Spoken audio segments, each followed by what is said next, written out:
Quand tout le monde se tait, qui ose dire non pour des millions d'Européens? Cette semaine, alors qu'Ursula von der Leyen multipliait les appels tonitruants au changement de régime et que toute l'Europe semblait marcher au pas derrière Bruxelles, une voix s'est levée. Giorgia Meloni, l'alliée de Trump, la dirigeante que même la Maison-Blanche a accueillie en grande pompe, a pris la parole devant le Sénat italien.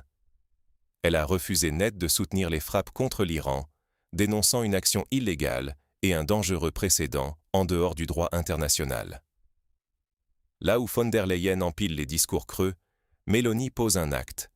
Elle brise le consensus, s'expose et choisit la souveraineté de son peuple. Car si personne ne s'oppose, l'Europe risque de perdre son autonomie et d'entrer dans l'arbitraire. Mais qu'est-ce qui a provoqué une telle fracture au sommet de l'Union? L'Europe n'a jamais été aussi divisée au sommet. En pleine crise internationale, deux femmes incarnent ces fractures. Giorgia Meloni à Rome, Ursula von der Leyen à Bruxelles. Regardez, quand l'Iran riposte, Meloni prend la parole devant son Parlement. Elle refuse toute implication de l'Italie, dénonce l'illégalité des frappes et, chose rare, ose pointer l'hypocrisie européenne.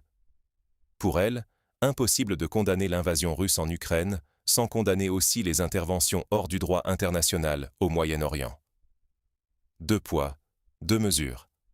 En face, von der Leyen réagit en série de communiqués, 12 déclarations, 12 appels à des leaders arabes, mais jamais un mot sur le droit international quand il s'agit de nos alliés. Elle condamne chaque attaque iranienne, mais reste silencieuse sur les frappes occidentales.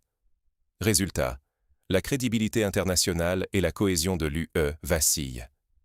Mais derrière ces prises de position, une rivalité bien plus personnelle et politique s'installe. Ce qui se joue, c'est plus qu'une querelle de personnes. Après les élections européennes, la droite progresse partout. Giorgia Meloni propose alors une coalition solide, un centre-droit majoritaire, à l'image de l'Italie, pour répondre aux attentes réelles des citoyens et dépasser les clivages idéologiques. Mais Ursula von der Leyen tourne le dos à cette main tendue. Elle préfère s'allier avec les Verts, acheter leur soutien à coups de promesses climatiques et renforcer une politique ultra-réglementaire, souvent déconnectée du quotidien. Résultat, Meloni est exclue, trahie. Pour la première fois, les députés d'un État fondateur, l'Italie, votent massivement contre la reconduction d'une présidente de la Commission européenne. C'est bien plus qu'un coup d'éclat, c'est une rupture inédite, vécue comme une trahison personnelle et politique. Le risque? Une Europe encore plus divisée, incapable d'agir ensemble face aux crises. Mais cette fracture, elle ne reste pas dans les couloirs de Bruxelles. Elle impacte directement la vie des Européens. Quand les batailles politiques font flamber vos factures, ce ne sont pas seulement des débats lointains à Bruxelles, c'est votre quotidien qui s'enflamme. Regardez l'explosion des prix du gaz, plus 70% en une semaine.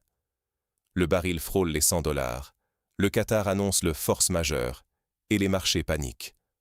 Résultat? Les factures d'électricité et d'essence grimpent, c'est vous qui payez l'addition.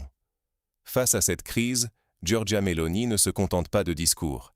Elle libère 10 millions de barils du stock stratégique italien.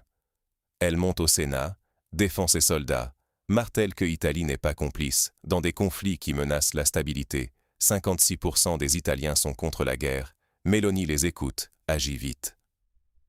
Pendant ce temps, Ursula von der Leyen, silencieuse sur la flambée des prix, admet du bout des lèvres que sacrifier le nucléaire fut une erreur stratégique. Pourtant, c'est elle qui, pour des alliances politiques, a contribué à fermer des réacteurs, affaiblissant l'Europe face à la crise énergétique. Le fossé se creuse. D'un côté, une leader qui affronte la tempête, de l'autre, une présidente qui s'excuse après coup. Et, encore une fois, ce sont les foyers européens qui paient les fautes de la bureaucratie.